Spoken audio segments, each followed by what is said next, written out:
Bom dia aos dirigentes da CDL e Federação das CDLs do Rio Grande do Norte, empresários, comerciantes, aos meus amigos e minhas amigas. Estamos no dia 28 de julho, ano 2021. As notícias do nosso podcast número 26. O FMI vê uma alta de 5,3% do PIB brasileiro para 2021, mas mantém projeção global de crescimento.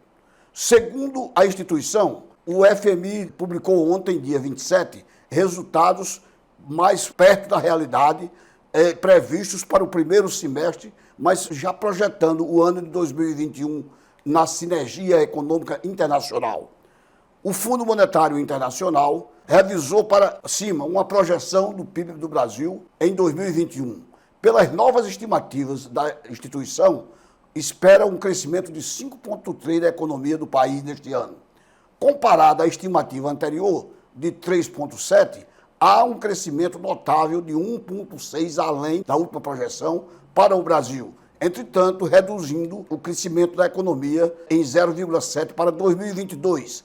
Caiu de 2,6%, que era a previsão para o próximo ano, para apenas 1,9% para o ano de 2022. O FMI atualizou suas projeções na edição de julho, indicando, inclusive, o crescimento da economia global, que não sofreu grandes alterações na estimativa, uma alta de 6% para o ano de 2021, mas subiu de 4,9% para 5,5% o crescimento mundial para o ano de 2022. Diferenças entre os países. O órgão ressalta, contudo, que houve movimentações significativas entre os países que compõem o estudo. O Brasil é um dos exemplos de melhora acima da média e que puxa ao lado do México a elevação de projeção da região da América Latina e Caribe. O FMI explica que as projeções brasileiras melhoraram bastante por conta dos resultados das atividades econômicas acima do esperado no primeiro semestre, numa demonstração de força de exportações, especialmente das commodities. Já o México se beneficiou do avanço da economia dos Estados Unidos, seu principal parceiro econômico. Avançadas as negociações e com os norte-americanos, o México tende a crescer mais do que se esperava para esse ano, apesar da Covid-19 e os estímulos fiscais no México foram surpreendentes.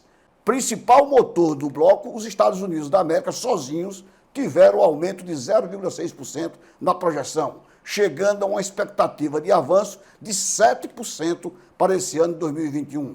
Em 2022, a arrancada deve continuar, com somente 1,4% de crescimento na economia dos norte-americanos. Efeito da vacinação.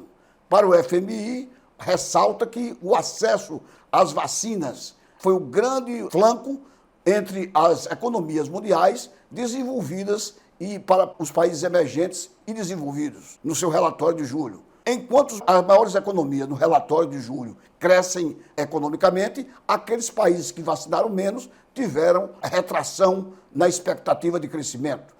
No caso do Brasil, nós já tivemos aqui consolidadas, infelizmente, 552 mil mortes pelo Covid-19, com 19 milhões e 800 mil pessoas que contraíram a doença.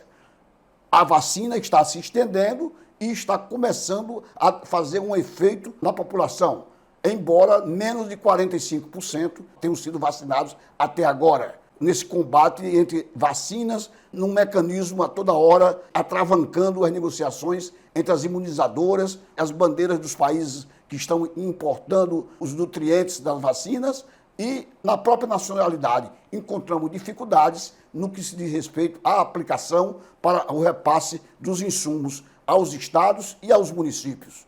Entretanto, essa notícia do crescimento da economia brasileira alegra o mercado. Ontem, dia 27, a Bolsa de Valores do Brasil teve uma queda de 1,10%, chegando a 124.612 pontos.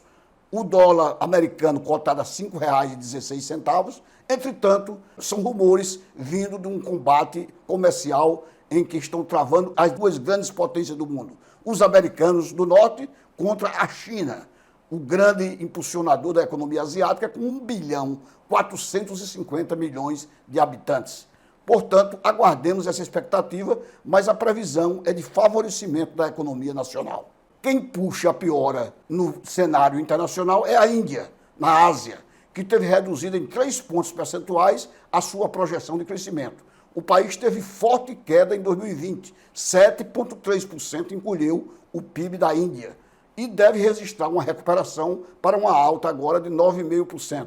Anteriormente falava-se em 2 casas decimais com relação ao crescimento da Índia. A região dos emergentes asiáticos deve ter uma alta de 7,5% no ano de 2021, mas perdeu 1,1% na projeção para o ano de 2022. A China cresce a todo custo e dentro de 4 a no máximo 5 anos deverá ser uma economia tão pujante quanto a dos Estados Unidos da América. O Magazine Luiza, Magalu, comprou a Sode, que é uma plataforma que faz entregas de encomendas em até 1 hora nas grandes capitais. Com a aquisição e logística do Magalu, passa a contar agora com entregas utilizando motos. O Magazine Luiza anunciou na noite de ontem, terça-feira, que concluiu a aquisição da Sode, intermediação de negócio, uma plataforma de logística de entrega de mercadorias rápidas. O valor da transação, que foi realizada por uma empresa controlada pela varejista, não foi informado. Fundada em Recife em 2015, a Sode está presente em 8 estados do país e possui mais de 1.000 entregadores de ativos, que realizam anualmente 2 milhões a 2 milhões e 500 mil entregas em termos anualizados. A companhia possui tecnologia própria e especializada na gestão roteirizada de rastreamento de entregas ultra rápidas, realizadas por parceiros, donos de suas próprias motos, se o algoritmo permite que pedidos sejam entregues em até 1 hora que o cliente tenha feito tal pedido, nas principais capitais. A Sode era parceira de Magalu em 30 cidades. Agora faz parte do grupo Magalu, presidido pela família de Luiza Trajano. Mais uma aquisição de porte da Magalu. Novo boom nas commodities pode reerguer o Brasil. A maneira como o Brasil enfrentará essa tendência de crescimento do agrobusiness é de franca recuperação. Desindustrialização existe, poderá determinar a liberação do país a um padrão histórico de surtos de crescimento seguido de crises. Praticamente todo o suco de laranja consumido em redor do mundo vem dos pomares do estado de São Paulo, alardeando os próprios paulistas. Para tudo isso, começa com a letra C, lá em São Paulo, e na região de Ribeirão Preto. É café, cana-de-açúcar, cítricos, carne, celulose, o principal ingrediente da produção do papel. A agricultura está crescendo cada vez mais e isso não é feito só de região, mas do Brasil por inteiro, apesar da seca que se abate atualmente a região centro-oeste do país, com consequências também na região sudeste. O Brasil é hoje um dos maiores produtores de gêneros alimentares do mundo, da soja ao açúcar, da carne bovina a bananas, abençoado com a abundância de recursos naturais, como vastos depósitos de minério de ferro e reserva de petróleo nas nossas jazidas, em águas profundas. O Brasil também fornece algumas das matérias-primas importantes para as economias modernas. A maior economia da América Latina está aqui, somos nós, aproveitando a alta dos preços de muitos desses bens essenciais. No momento em que restrições são impostas pela Covid-19, começam a ser derrubadas e a economia mundial volta a crescer comercialmente. Mais otimistas estão todos. Fala-se até o momento com um novo super ciclo de crescimento poderá acontecer logo a passagem da pandemia. Depois das interrupções nas cadeias globais de abastecimento que afetaram a disponibilidade de certos itens, a demanda vem sendo alimentada pela retomada da economia da China e por gastos dos governos com programas de recuperação, especialmente no caso dos Estados Unidos da América. Após o tombo no início da pandemia, o Bloomberg, por exemplo, divulgou agora um índice de recuperação para patamares não vistos desde 2015. No mês passado, por exemplo, os custos globais dos alimentos caíram pela primeira vez nos Estados Unidos em um ano, com quedas registradas nos preços de óleos vegetais, cereais, produtos lácteos, segundo o indicador da própria ONU, Organização das Nações Unidas. O índice ainda está mais de 30 pontos acima do patamar de igual período do ano 2020. Entretanto, deve voltar à sua normalidade. No Brasil, a inflação preocupa. É a própria Fundação Getúlio Vargas e o próprio FMI que já falam numa inflação em torno de 7% para o ano 2021, o que é muito para o bolso do brasileiro. Por sinal, no início de agosto, haverá reunião do Banco Central do Brasil, quando uma nova taxa Selic do Sistema de Liquidação e Custódia do Banco Central deverá ser aplicada e ampliada em mais 1% diante da fúria inflacionária que vem acelerando ultimamente com combustíveis e produtos alimentares, maltratando principalmente o bolso dos menos favorecidos. Essa é uma programação que deverá ocorrer na primeira semana de agosto. Aos nossos telespectadores é dizer que as incertezas globais são um risco para a nossa economia. Entretanto, a biruta dos temores econômicos globais, especialmente em relação aos Estados Unidos da América, tem girado desgovernada entre inflação, recessão e estagflação. O Brasil deveria se preparar para qualquer cenário. A biruta da economia norte-americana e global tem girado de forma confusa, refletindo a enorme incerteza que paira sobre o mundo na saída da grande pandemia. Há pouco era o medo da alta inflação que provocava ondas de arrepio dos mercados internacionais. Hoje, agora, por outro lado, a preocupação com a desaceleração aqui jogou-se a rentabilidade para ali e a real facilidade dos títulos do Tesouro Americano de 10 anos para uma queda recorde de 1,12% na zona do euro.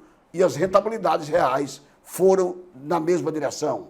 Uma das ameaças é a retomada global e é forte avanço da variante Delta da pandemia, que pode tornar a cepa dominante do coronavírus nos próximos meses.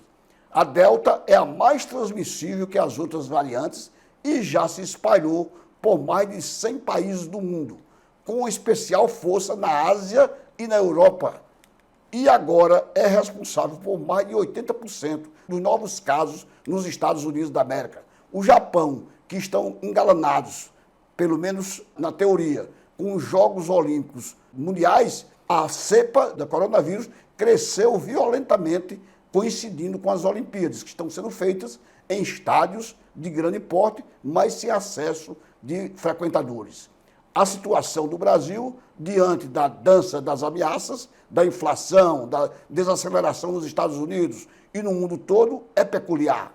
Em princípio, um pouco de temor de esfriamento da retomada norte-americana pode ser favorável aos ativos brasileiros, exatamente por manter em nível muito baixo a rentabilidade dos juros dos valores americanos, dos títulos americanos de 10 anos.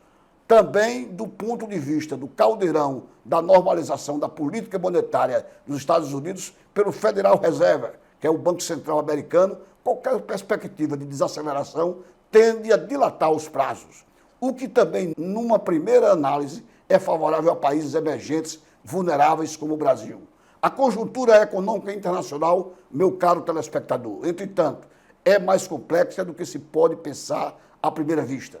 Alguns analistas veem, da Reuters, do Bloomberg e do New York Times, veem um risco de estagflação nos Estados Unidos, o que parece bem precipitado. Na verdade, estagflação é a inflação acompanhada de uma estagnação.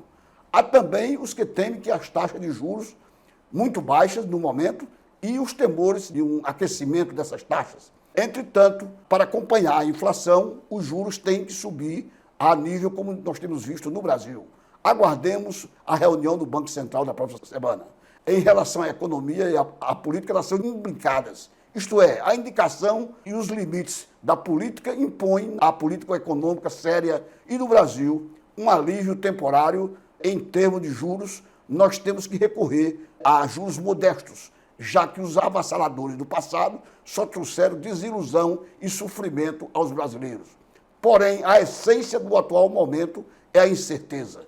mas ela passará e novamente nós viveremos felizes como antes, aonde hoje já muitos dizem, nós éramos felizes e não sabíamos. Bom dia e até a próxima semana com um novo podcast.